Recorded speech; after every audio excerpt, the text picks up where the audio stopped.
Welcome to The Fairer Sense. With me, Tanya. And me, Kara. Women, money, and the fight to break even. Because we give a shit, and so should you.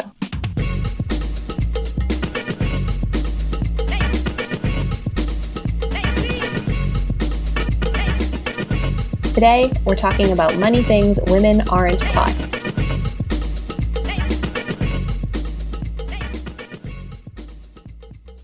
Hey, Tanya. Hey, Kara. Oh my gosh, welcome to season 2. I'm so excited to be back. I have missed sharing the fun of the Fairer Sense with the world all these months. So here we are. It does feel really good to be back. I don't want to say it's a comeback because we always knew we would be coming back, but I feel almost like this is Mighty Ducks 2, you know? And Mighty Ducks 1 classic, but Mighty Ducks 2 really holds up.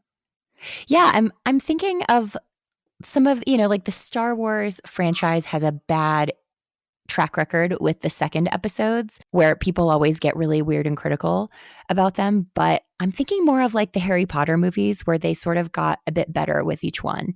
And by the 8th movie, it was just like unbelievable. So yeah, that's where we are. Like season 2, better than season 1. Season 3 will be even more amazing.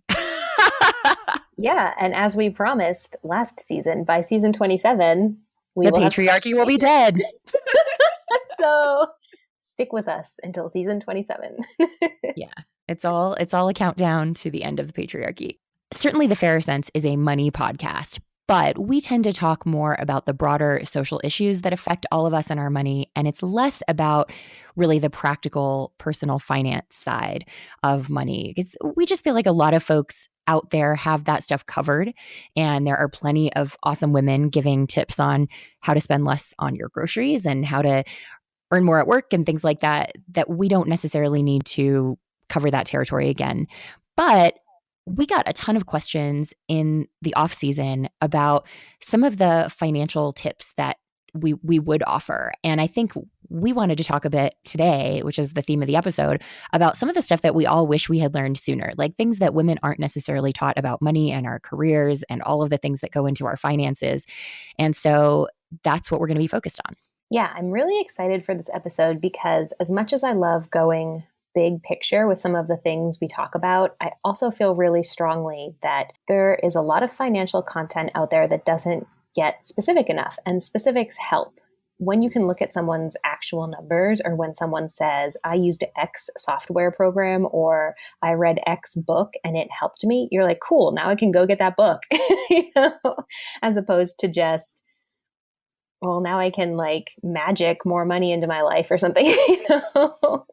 So I'm really excited to share some of our experiences and some answers that we have for some of these questions, and to hear from a friend of the podcast, Kristin Wong.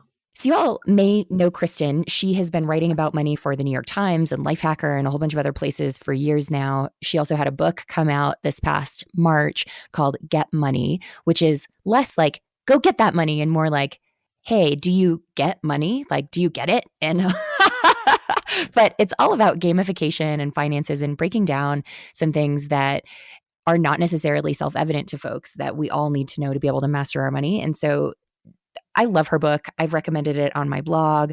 And I also just love Kristin. I know, Kara, you do too.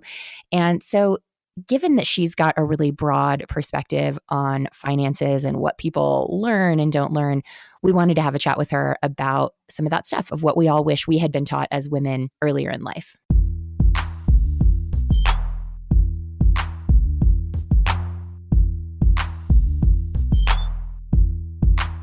I think a lot of financial services just aren't current. They're working on outdated business models and they're working on outdated stereotypes of like what a woman's role is in family finances. And I don't understand it because it actually works in their favor to appeal to women more.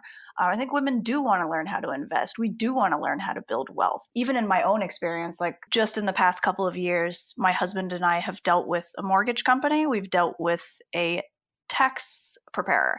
they've both talked to him the entire time, even though I was the one who sought them out and I was the one dealing with all the money and putting the down payment down and all that good stuff. And I actually talked to a friend of mine who is a wealth manager. She's a certified financial planner about this and how, there was some Fidelity research that came out a couple of years ago that when women are widowed, when their husbands died, they don't even know what to do with their money. They don't even know where it is, what accounts it's in. And so my friend who is a wealth manager was like, yeah. And you know what happens as soon as the husband dies and the woman has to deal with the money is she fires the firm that her husband was working with and goes to somebody else who is going to talk to her and accommodate her, So I'm like, why? It's in your best interest. But I really think that's where the solution lies is it's so simple. Just include women in the conversation, don't assume that we don't know what a PMI is, or don't assume that we don't know what the down payment is and just talk to the husband about it. And it's strange because I live in one of the most progressive cities in the United States, if not the world, Los Angeles. And I still got that, like, we're going to talk to just the man. I really think that, has to be fixed on, company by company basis. Like, if you are a company who is interested in making money, like you should teach your employees that women need to be a part of this conversation too.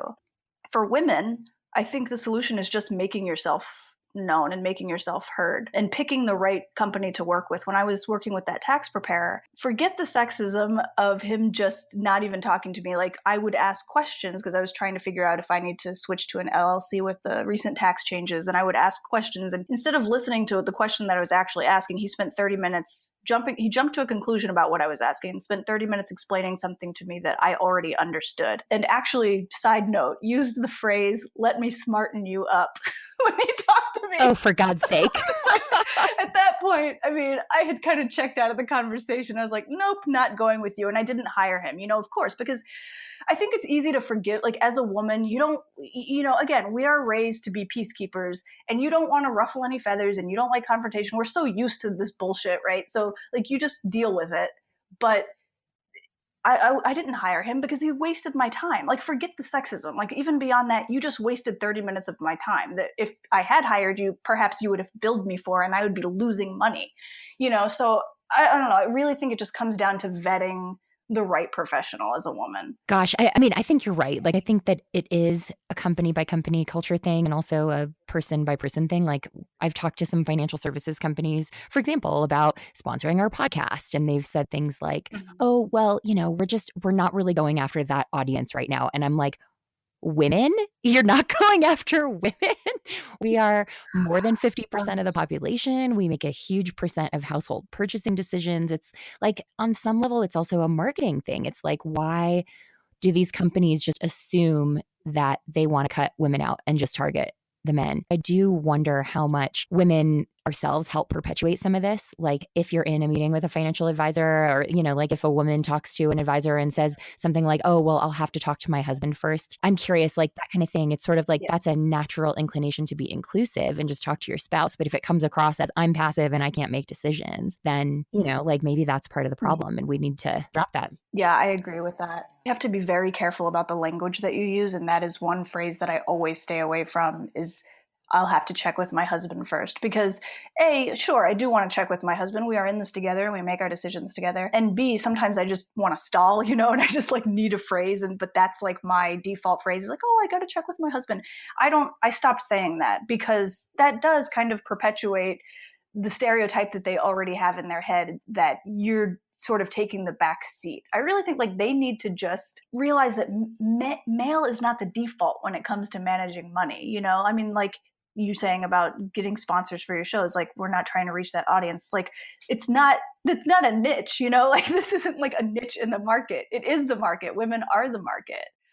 I guess I see why these outdated stereotypes still exist. I read somewhere recently, or somebody told me that like it wasn't until like the mid 70s that women were even allowed to have a credit card without a cosigner. And I thought that wasn't that long ago, so these stereotypes are still around and they're so ridiculous. And I don't know the stats on this specifically, but like almost every woman I know is, if she's not the breadwinner of the household, she's certainly making close to what her husband makes. You know what I mean? She's contributing to the income. So I don't know. I think it's going to take time to get rid of these stereotypes and, have these new companies come in and realize that women are not a niche in the market, they are the market. But I also think like, you know, like you said, as women, we do have to watch the language that we use. And we also have to be, when you already know the answer to something, it's okay to say it. I should have stopped that tax preparer and told him, no, I already understand what you're talking about. So I guess some of it is trying to undo some of the socialization that we've received as women. I think that's a really good point. And I want to be really careful here. And like, we don't ever want to suggest that this is somehow our fault. Yeah. And it's just like, it's not your fault that that guy went on like a mansplaining rampage to you and assumed you knew nothing. And frankly, like, couldn't even take the time to just Google you before getting on the phone and being like, oh, actually, Kristin is a personal finance expert. Right. Like, that is one of those things where, yeah, I won't even go down the rabbit hole of like guys too lazy to Google simple things and asking women to do the work for them.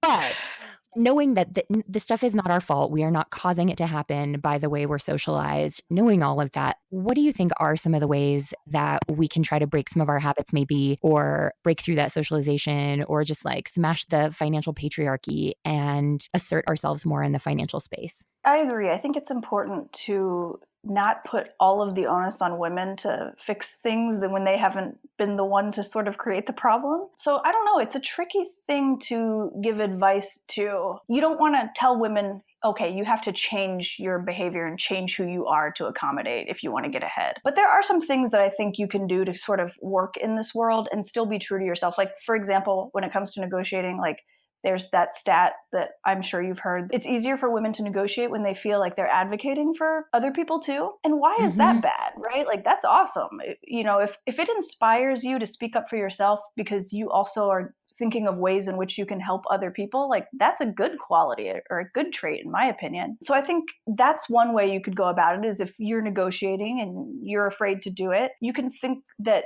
and I think you talked to me about this too, Tanya, like, as a woman, when you ask for more money, you are actually making it more normal for other women to ask for more money too. That has helped me tremendously when it comes to negotiating, because as a writer, I hate negotiating. I feel like, who am I to negotiate as a writer? We're supposed to be broke, starving artists, right? But one thing that helps me is realizing that, you know, you're sort of raising the bar for other writers and raising the bar for other women writers to be able to make more money. I mean, another thing I think, like, is getting referrals from other women in your network. And they say this in the workplace too, like it helps to work with affinity groups, like Ladies Get Paid, or, you know, if your workplace has an affinity group that they offer, to like just surround yourself with other women who have like dealt with this shit and can recommend either specific resources to you or specific courses of action to you, you know? I would really like to talk about two other topics with all of us. I think this is true for guys as well, but you know, money is such a taboo topic. I'm not saying anything anybody doesn't know there. It's not something that we tend to talk about. And I do think, you know, I've often been a person in a friend group who will bring it up, and I know that I get judged for doing that sometimes. And so just in terms of like your friend groups or other women at work, do you have any thoughts on just effective ways to create new social norms about that, about helping women talk about money together so that we can all get more of it, essentially? With my friends, at least, it is still kind of a hard topic to talk about, like, specifics. We don't get into like how much we have saved for retirement and even how much money we make. Is still kind of taboo. But I've noticed that the conversation seems a bit more open when we start talking about how to level up in our careers. And I think that's a good opening for that conversation, you know? And I have like revealed salary with girlfriends in that conversation. You start talking about, somebody complains about work and they complain they haven't gotten a raise, you know? That's usually where the conversation happens. And I kind of try to dig deeper and ask about that situation. You know, when's the last time you got a raise? Here's some things that women do, you know, here's some things that women can do to negotiate. That's usually, I think, where the conversation happens, because I think women want to have those conversations now. We want to talk about, you know, the ways we might be held back in our careers and how we can move forward. And money is a big part of that conversation, right? It's easier for me because I write about money. So my friends know, you know what I mean? They know. I have had friends tell me how much they have saved in their 401k. They'll straight up ask me if they're doing the right thing, you know? It's easier for me than it is for other people. But I do think like that's the natural place to open up the conversation, is like when you're just sick and tired of work and you're fed up and you're being treated unfairly at work, you know, that's a good time to talk about money and sort of take the conversation to the next level. That feels right in my experience too, that talking about how to level up your career feels safe and not tacky, as long as it's not perceived as you just being greedy and just wanting more money for the sake of money. It's interesting how the career piece feels like the safe money area to go into right now, but things like investing or saving or how you can build your wealth still feel not cool topics to talk about among women friends. I'm just thinking about friends that I know in my own life, and why they don't like talking about it is usually they feel like they're doing something wrong, you know? None of us feel like we're doing a good enough job with it, and so therefore we don't want to expose our shame. Yeah, exactly. What is a nugget of money knowledge that you wish you had learned much earlier in life than you did? The 401k thing. When I got my first job, I mean, I knew about a 401k match because I had some coworkers, older coworkers, who are like, they basically just told me, like, you need to take advantage of this because it's free money. And I didn't really know what that meant, but I liked the phrase free money. So I was like, okay, I should be saving for my, and I knew like it was the prudent thing to do. It was like sock away some money in a 401k. But I didn't really understand how that worked completely. And so I didn't save as much as I should have in my 401k because, we had an employer match and I didn't max it out as much as I could have. I didn't get the full match. I got some of it, but not the full match. And I wish that I could go back in time and like explain to my 22-year-old self how important that was and how great of a deal that was. Oh, gosh, yes. I think that I understood it conceptually, but I still missed out on some years of match for sure. Yeah, exactly. Like I understood what it generally meant, but I didn't know what that looked like. I didn't know how much more I'd probably have now if I would have saved more then. On the plus side, we were probably earning very, very little at that point. So like a 5% match would have just been like a few $100s. Yeah, that's true. That's very true. That's what I tell myself anyway. No, it's probably a good point. Yeah. What are things that every woman should be doing to take care of her finances, whether she's in a couple or single or young or old or any circumstances? The big one is just exposing yourself to financial literacy and not shying away from it.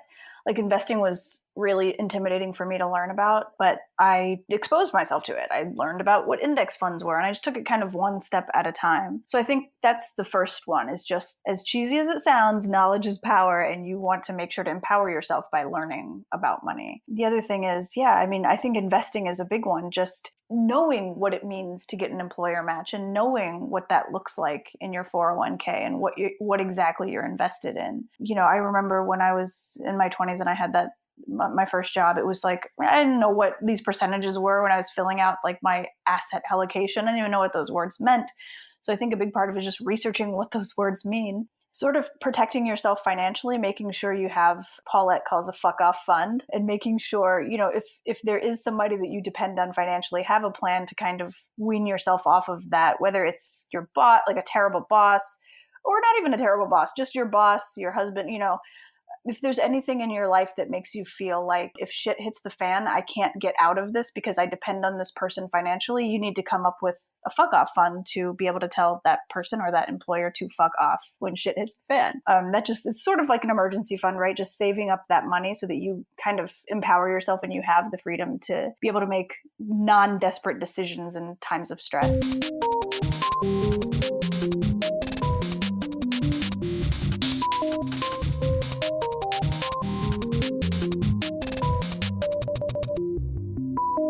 In addition to hearing from Kristin, we also asked some friends of the podcast what they wish they had been taught earlier or what they wish they knew. This came from our friend Maggie, who writes the blog Northern Expenditure. She wishes that even stay-at-home moms knew that they need to be building retirement accounts in their name, have bank accounts and credit cards in their name, and generally have their own money. I think that is a big one. Obviously, Kara, you and I aren't moms and aren't staying at home, but I think there are a lot of mom listeners, and this is a really relevant tip. It's definitely not something that we're taught. It's sort of like, okay, if you're lucky enough to have a partner who can provide and you can stay home with the kids, that's sort of like all you need, and not the piece of you need to have your own financial cushion and history as well. We still live in a world that tells women, well, you can just marry well, or your husband, because it is always in a heteronormative context, the man will take care of the money and you just don't have to worry about that. I think that is in large part still a dynamic, certainly not a blanket one. But even though, yes, I am not a mother, this definitely happened to my mom when my parents got divorced when I was 2, and that divorce like fucked up my family's finances. A lot of that was that my mom was not hyper involved in the finances, didn't know where a lot of the money was, didn't know who controlled it. And that came back to bite her in the butt. And it's really unfortunate to be involved with someone in a romantic capacity, whether you're married or you have a domestic partnership or you are legally bound to each other in some way, and to have one partner be in the dark about stuff and to not have their own protection. I think that is, I don't know what I think that is. I think that's not great. Yeah. And I think that the idea behind this, it's easy to assume that the whole concept is you need this stuff in case you get divorced. And I just want to like kill that notion too, because I think there's huge value to having some of your own money, having a bit of financial flexibility. It is a really unhealthy relationship dynamic to have one partner be the gatekeeper to anything. If you have one partner who's making the money and controls the money, that's a super bad power dynamic that you don't want. And not that that's probably super common anymore these days, at least I hope not, given the stats that women are making 80% of all financial decisions in the home. I think that suggests that even in cases where men are making the money and women are staying at home with kids, that they're still getting to make a lot of that stuff. So let's not assume that it's women being totally powerless in those spending decisions, but they might not necessarily be involved in the investment things or the things that feel like high finance. But I will say from my vantage point, like when I really felt financially independent was when we hit a level of savings where I knew that if Mark and I split up, we would be financially independent. I wasn't only financially independent if I stayed with him. This is one of those things that's kind of hard to describe, but it actually really strengthened our relationship in a way. And it's not just like, oh, well, if we get divorced, we're fine. But it's like, we both know that there is nothing financial keeping us together. We are totally together because we want to be and we love each other and we choose to be here. And not one single cent of that is, oh, well, it'd be expensive to get divorced, or, oh, it'd be a pain to split up our finances, or like, oh, we'd have to compromise our standard of living. Like we each know we'd be totally fine financially if we split. And knowing that has made the marriage better and more fun and truly has felt like something that we're completely affirmatively opting into instead of just something that we like mostly like, but we also know that it would be a pain to split. I mean, it would be, but like that's not our motivation. And that is a beautiful thing. God, I love that. And that's such #goals for a variety of reasons. But yeah, I think it's really important. I think this ties into a lot of things, actually, where I think it's important for you and your partner to be communicating about money, for everyone to be on the same page about it, for people to have access to everything, to have access to their own stuff, and to just honestly demystify money and honestly degender money a little bit. It's a topic that we've brought up here before, but how in hetero couples, there's this tendency for the financial professional to talk to the man and to assume that the man is the decision maker. And it's like what Kristin and I talked about in that interview, that we as women have to stop kind of feeding into that. We have to stop saying like, oh, let me check with my husband, or the things that kind of reinforce that. And obviously, like we're each in our own relationships and there might be times when you just really need to say that. But overall, I do think like we as women have to be part of changing that by asserting ourselves more and making clear that, no, I can make this decision and I can sign off on this. And you don't need to talk to the man or the one wearing the pants.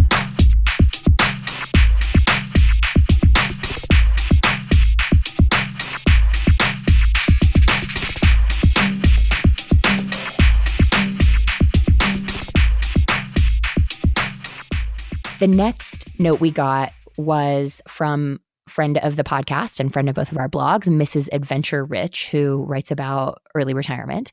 She wrote that she wishes we were told more often that it is okay to not necessarily know your direction and to change your mind along the way. This is her words. It might just be my type A personality, but I struggle a lot with putting myself into a box by saying I am, quote, this type or this type of person who will never do that. The problem is this becomes a limiting belief and makes it hard for me to break my own mold, try something new, or let myself down by not achieving one thing because it is no longer right for me. I've had to put a lot of effort into breaking my habit of thinking in limiting beliefs and becoming more flexible with myself. I think that's such an important thought. That's something that there's so much pressure on people now to proclaim a type. Or Kara, we were just joking about this, like, know your Myers-Briggs type and put yourself in this box. And that describes so much about you, which, by the way, I still don't believe at all that you are a P and not a J.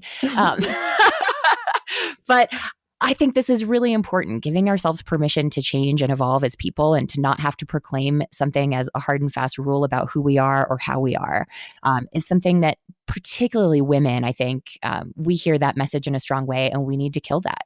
This is something that really held me back for a long time.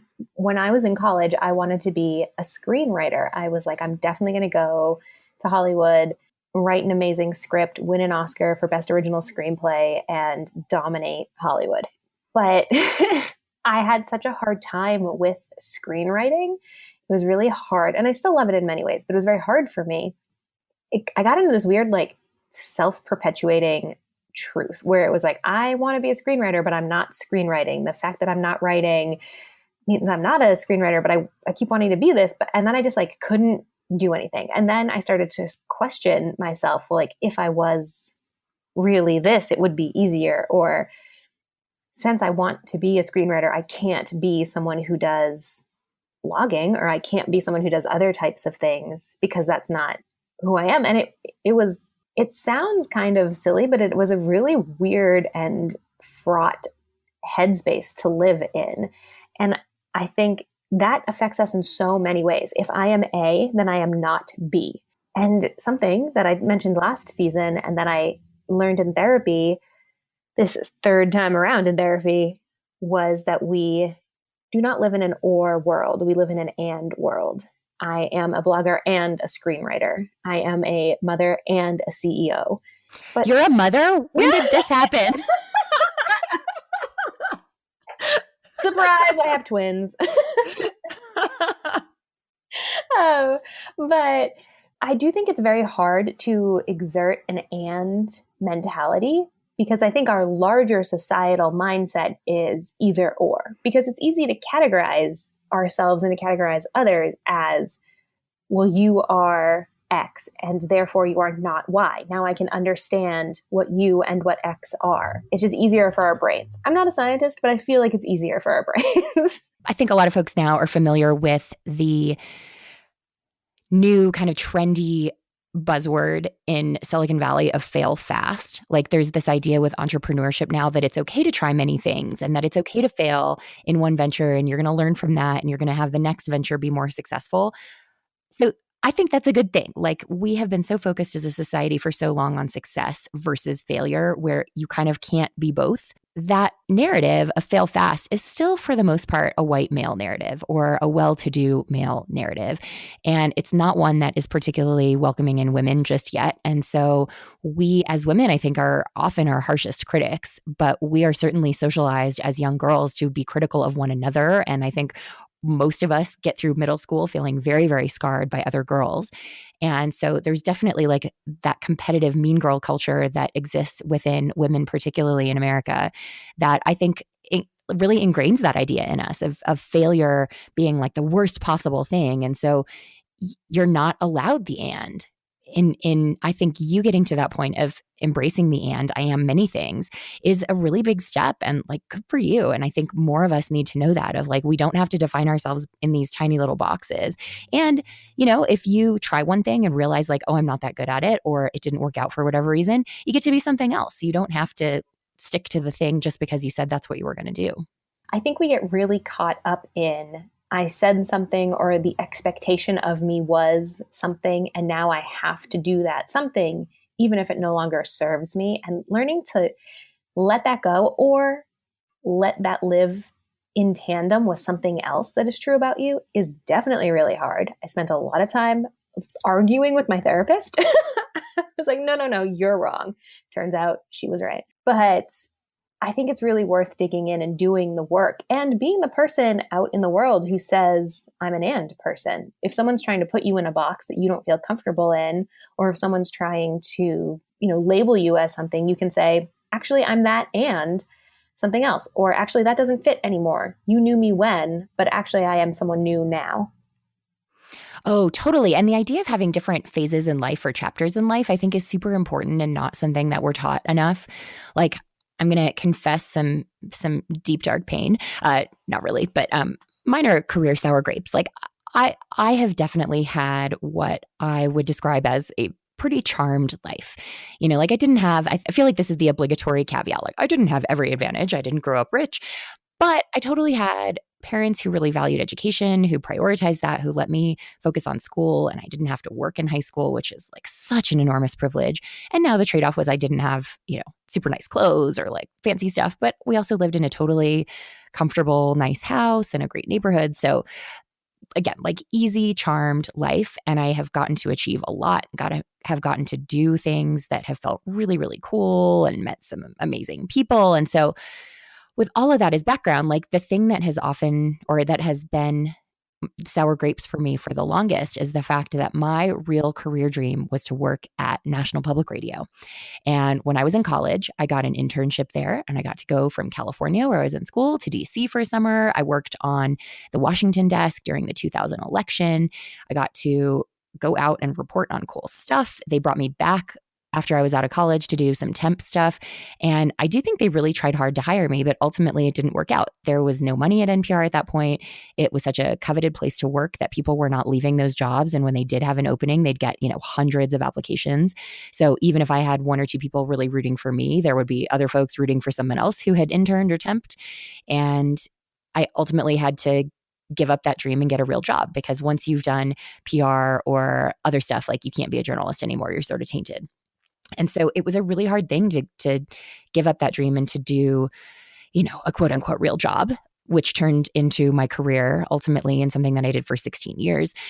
But the cool thing was I didn't have to give up on that radio dream. I mean, I did have to give up on the NPR part of it, but like, here we are, we're doing a podcast. And does it matter that it's something that you download through an app instead of here on the radio? Like, not really. We're still getting to do it. The fun is in the creation of it, not in the ego part of having, millions of people know my name. I don't need that part. I don't need the fame side of it.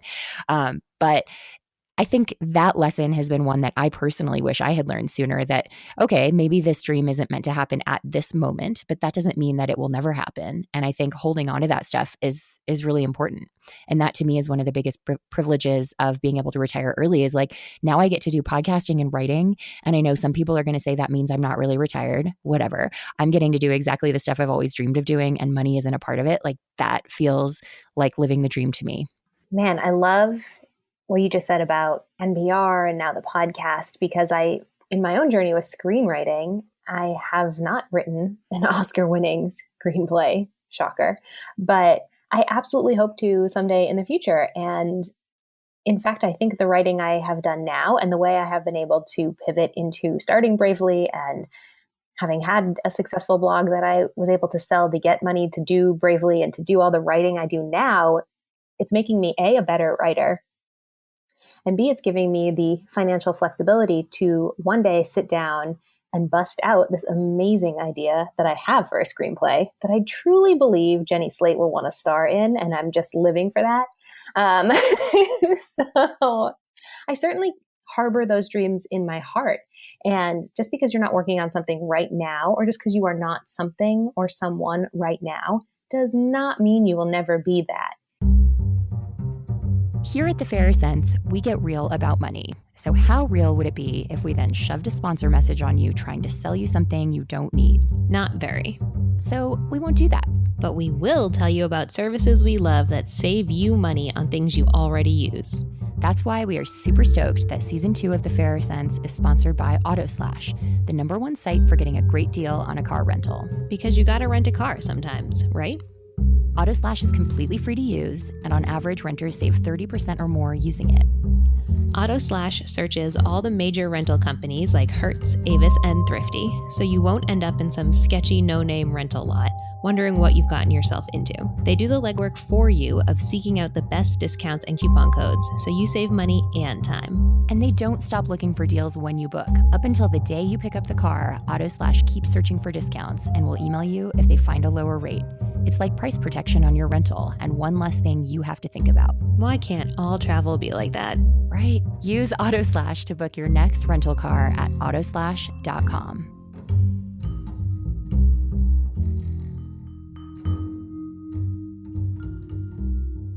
A friend of the podcast, Sarah from Smile and Conquer, wrote that something that she wished she had been taught earlier was how to ask for a raise at work. She says, I think it's something women struggle with more than men, but it's so valuable. And Kristin Wong actually spoke exactly to this point of how we actually do that. So let's hear from Kristin. So with the feedback strategy, you basically just ask your employer for feedback about 6 weeks before you want to ask for a raise. You send an email or you have a meeting with them and ask, what could I be doing differently in my role? What do you think I'm doing right? Here's what I think I'm doing right in my role. Here's where I think I could use some improvement. And then you come up with some really specific skills you can learn or habits you can learn at work. And then you ask your employer for feedback. Do you think that I'm on the right track with this? What do you want to see me do differently? So then they respond to you and tell you what they think of it and give you some specifics about what you should work on. Then you spend the next 3 weeks working on those specifics and getting better and improving your skills. And then you go back to your employer and say, hey, I've been working on this. I think I've improved. Here's some quantifiable things that I've done to build my skill set and offer value to the company. Do you think that I'm on the right track with this? Have I improved? And if you've done a good job and you have a good employer, they will tell you that yes, things have gone right. You did a good job. You've improved. Great, thanks. And that's when you kind of go in for the ask and say, like, since I'm adding more value to this company, I would love to talk to you about being compensated to match that value, And that's just kind of like a low stress strategy that I've used to ask for more money. And I think it's a good thing because negotiating really is about both parties getting something out of it, right? Like you're not just asking for more money for yourself. You're valuing your work, and that means you're adding value for your employer. So with that strategy, it sort of shows them that you want them to get something out of this too, and that it's not just you getting more money out of the deal. But like ask at the right time. You don't want to ask when, your boss is stressed out or, right before they're about to go to lunch and they're like hangry. You want to ask them at the right time. Another thing is like most employers can offer you 20% more than they initially offer, than the rate they initially throw out. Women do, and a lot of creative people also tend to undervalue their work. If you know that you have a tendency to do that, next time you have a job offer, next time you are negotiating a raise, just remember that 20% number. I've been using that for a while when I go and negotiate. Just like kind of tack on 20% of whatever I think is a fair rate, because I know that I have a tendency to lowball myself. You know what I mean? What if they say no? What's the next step? There was some study that said, like, if you have an if-then plan in place, you can still come out ahead in a negotiation. So, basically an if-then plan is, if they come back with this number, then I'm going to say this number. If they say no, then I'm going to negotiate more time off or a day from home or something like that. And in this research study, they found that people who had an if-then plan were actually more successful in negotiations than people who just had a goal. So I think, first of all, that's important, right? Like a lot of negotiating advice is like, oh, don't be afraid to negotiate because the worst they can say is no. It's like, okay, no, we have to go beyond that. Like, what is going to happen if they say no? What does that look like? And have a plan of action if they do say no. And if they say no to your if-then plan, then that's okay too. It just helps to know what it looks like when you get a no. And one of the most successful negotiations I've had was when I got a no. I actually negotiated with NBC News. And I was so stoked to like that they were even contacting me to write for them. And I was so terrified to negotiate. And I kept like repeating like, oh, the worst they can say is no. The worst they can say is no. But I forced myself to ask and they said no. And it was fine. I still had the gig. I worked for them for like a year. They didn't fire me. They weren't offended. They actually apologized. They couldn't offer a better rate. But it was so helpful to like that experience kind of inoculated me from the fear of negotiating in the future, because I was like, this is what no looks like and it's fine. Like I didn't die. I'm still okay.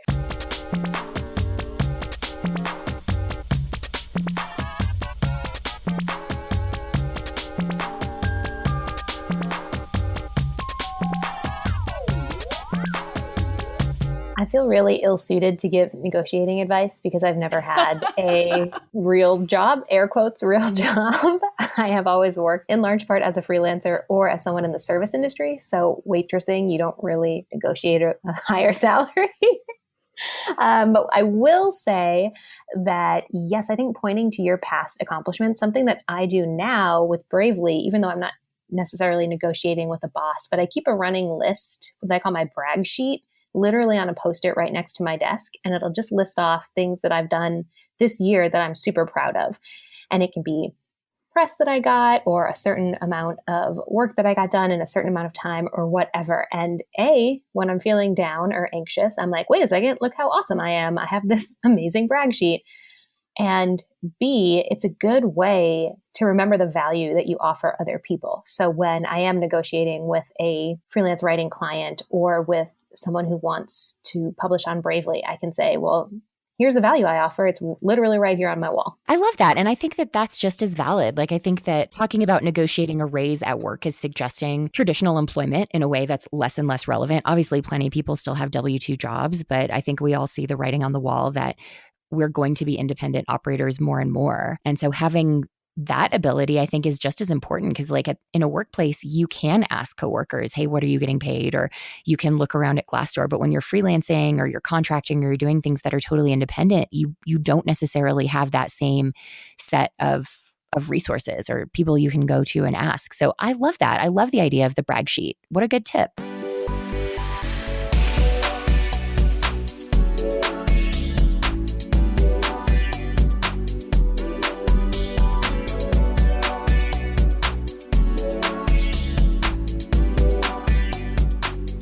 What are some things, Kara, that you wish you had known earlier about money? So I feel this is just slightly a cop-out, but I do think it's hugely important. And I just wish it was more normalized to talk about money. Growing up, I was very aware that money was a stressor to my family, but I had no idea how much my mom made. I had no idea how to talk to people about money. I could see that there were people who had more money than me and definitely people who had less money than me. But I mean, we just never, ever, ever talked about it in our family. And as a result, I think I grew up with being kind of weird around money. I was very uncomfortable around people with more money than me. I was very judgmental in many ways and also jealous in many ways, certainly. And it definitely shaped. I still sometimes think of myself as broke. And that's because I've thought of myself as broke since I can remember thinking about money. And I wish I'd had a conversation with my mom like, hey, we're going through some tough times right now, but X, Y, and Z circumstances are going to help us change that. Or, when I first started, I was making $16,000 a year as a secretary, whatever, hearing her job history. I mean, literally any conversation about money, I think would have been hugely helpful. And now, obviously, I talk about money all the time, and I have seen that it opens a lot of doors in my friendships and in my relationships with people. And I feel closer to people because we can talk. Money is not something that is a taboo between my friends and I. It's something that we talk about very comfortably, very regularly, and it's such a better place to be. This is going to make me sound all old, and I know I'm not that old. But I do think this is something that I'm really hoping is a generational shift. I think it's sort of like how with real estate, it was all a mystery and nobody felt like they could go out and find their own house and do the whole thing.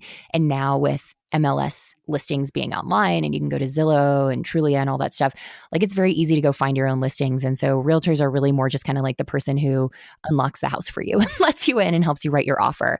Obviously, they do way more than that. I don't mean to disrespect the realtor job. It's a big one. But I do think that folks have seen behind the curtain a bit there with technology and more information being available online.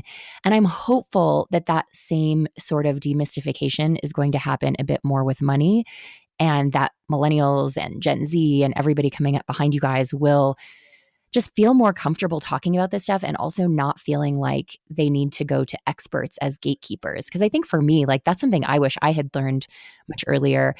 I totally agree with you. Like I wish money wasn't such a taboo topic. It's interesting because in this very meritocracy-based society that we seem to have. You know, we don't want to acknowledge class differences. We don't want to acknowledge that some people have it easier than others. We want to act like everyone who's achieved wealth has been totally self-made, which is completely a lie. It therefore seems like if you're talking about money, you're trying to like break the rules or get an unfair advantage or something. And that's all crazy. But then we also let people be gatekeepers. You know, we position investing as something that you need to hire someone to do for you instead of something that you can learn about and figure out on your own, which I know we certainly both believe is totally possible. Like anything that's too complicated to understand as an investment, you probably shouldn't be investing in anyway. Invest in the stuff that's easy to understand, that doesn't cost a lot. And that's going to get you ahead more times than not. So that's like the expert kind of complex is a thing that I just, want to do away with totally. I completely agree. Shocker. But I also think too that, this idea of gatekeepers really resonates with me. And because the truth of the matter is the only people who can afford to not talk about money are the people who have money. Again, to zoom out and to think bigger picture, I think a good way to help change some of our societal structures is to talk about money. I really do believe it's a revolutionary act.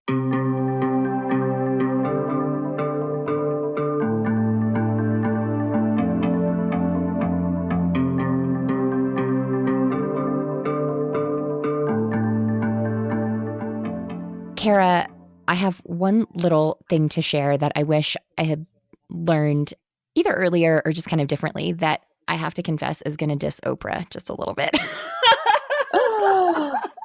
What?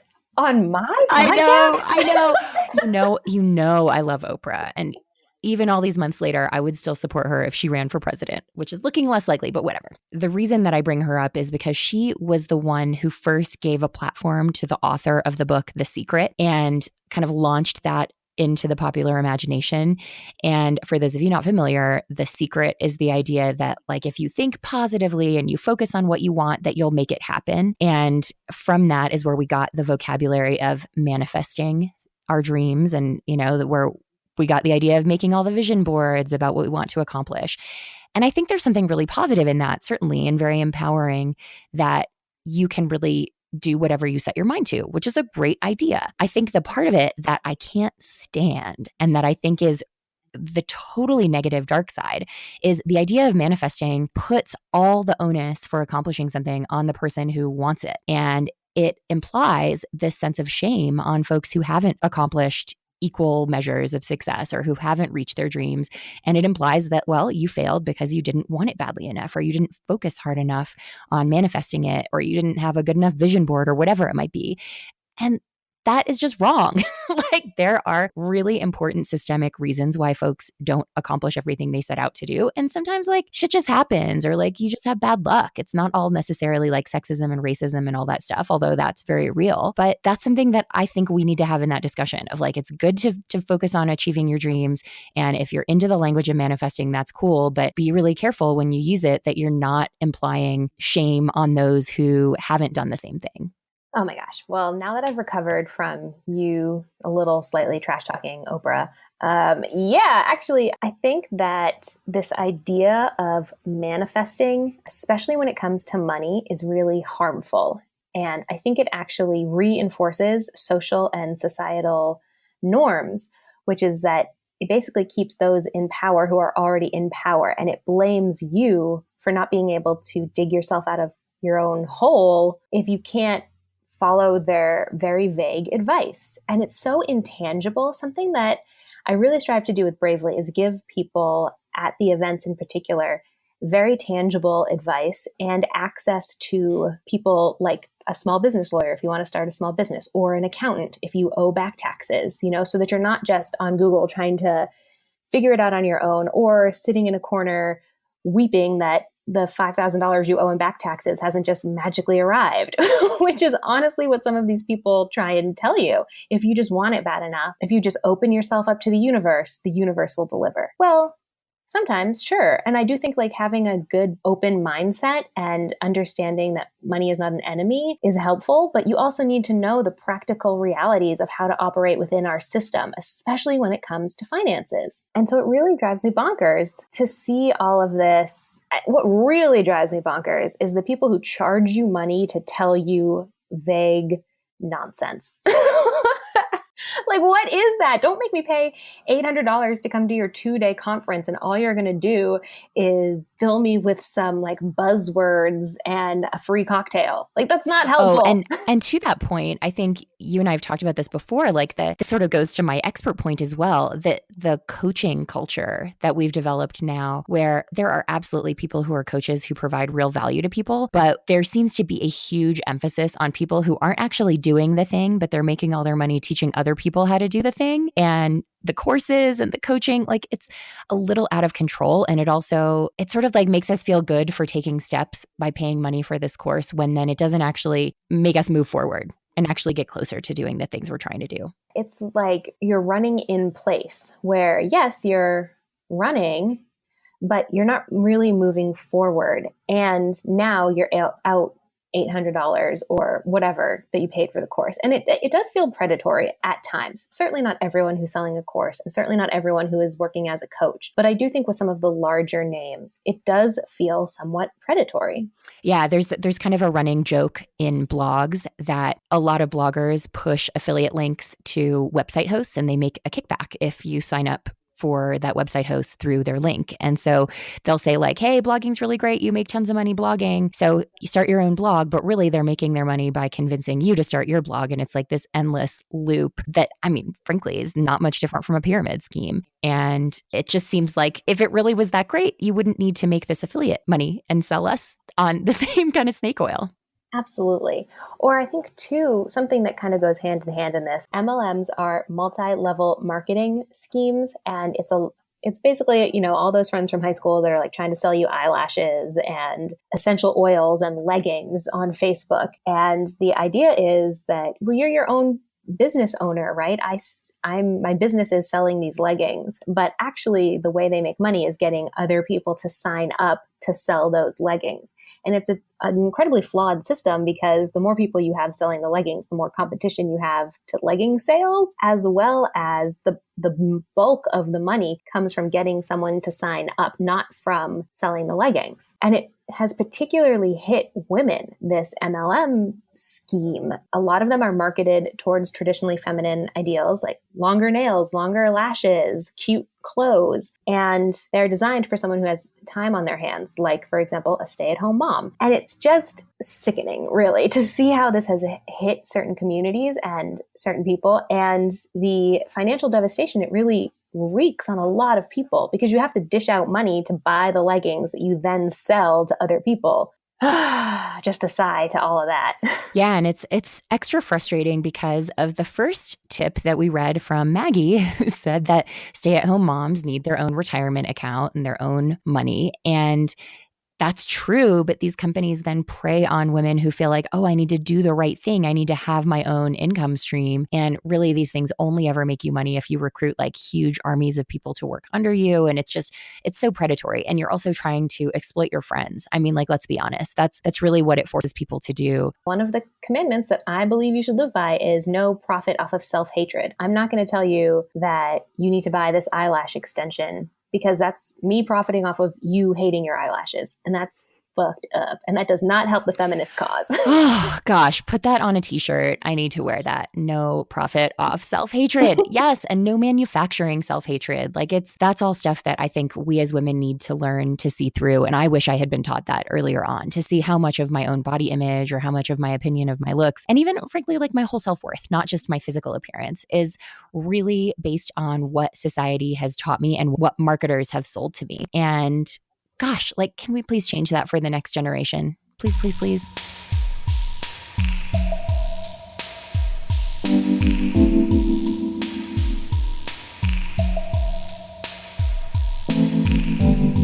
Something that really strikes me about all of the different things we talked about today, the conversation with Kristin and the different points that friends of the podcast raised as things that they wish they'd been taught, so much of it, I mean, almost all of it really has to do fundamentally with a sense of self-worth. Negotiating for more money is about believing that you are worth that money, which is not something that guys struggle with as much. If you're a stay-at-home mom and you're having your own money, it's like knowing that you're worth that you deserve to have your own safety net or cushion there, and that having retirement funds in your name will ultimately be a good thing. And so much of this, it feels like, comes down to that. So while we're talking about money and we're talking about personal finance, we're also talking about the ways in which girls are taught to value ourselves less than boys are, and how that then manifests in our money. And so I think that that's a theme we're going to keep coming back to over and over, because it's so important and it really pervades everything. But this is just a reminder to you listening, you are worth so much. And if you ever doubt that, or you ever feel like you're having these moments of doubting your money, come back to that of you're worth it. And not to sound all like L'Oreal, although they do make the best drugstore hair color, in my opinion. But you are worth it. And don't make that a marketing line. Make that something that you really believe deep down, and let that come through in the way that you think about your money. Know your value, then add tax. Real talk. Honestly, someone said that to me a few years ago, and it changed my world. Know that you are worthy, know that you are worth it, and then add some tax on top of it.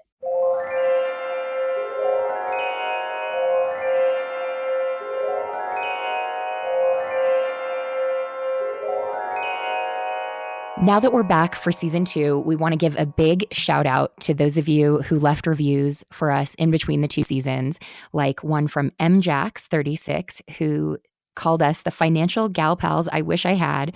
These 2 ladies keep it real 100% of the time and facilitate conversations that I wish I could have with my own girlfriends. Thank you so much, MJax, and go have those conversations with your girlfriends. I know it's not always easy, but the more that we all get used to breaking those taboos and talking about money, the better off we will all be. Yes. Thank you so much for leaving that review. Seriously, thank you to everyone who has left a review. Another one that we got recently, totally relatable money talk that you can actually understand and apply to your life. All caps on that your. Thank you. That's just warming my heart. Leaving a review in iTunes in particular, if you're an iPhone person, is easier than ever. You don't have to go into the iTunes store anymore like you used to have to. You can just go into the podcast page and scroll down and then tap on the number of stars that you think we deserve. And if you'd leave us a review like that, even if it's just stars, even if it's not text, we'd be so happy. We notice every single new review. We talk about them. We love getting them. And it just really means so much to us. We really do appreciate all the feedback. And we do feel really lucky to have such an engaged community to be a part of. So thanks for being here. Absolutely. Thanks for being here. And in line with today's topic of things that we wish we'd been taught, let us know what you wish you'd been taught earlier in life, or what you wish you'd learned on your own, maybe sooner, as a woman trying to be out there in the real world with money. You can always tweet at us at FairerSense or email us at fairersense@gmail.com. All right, well, Kara, stay rad. Stay rad.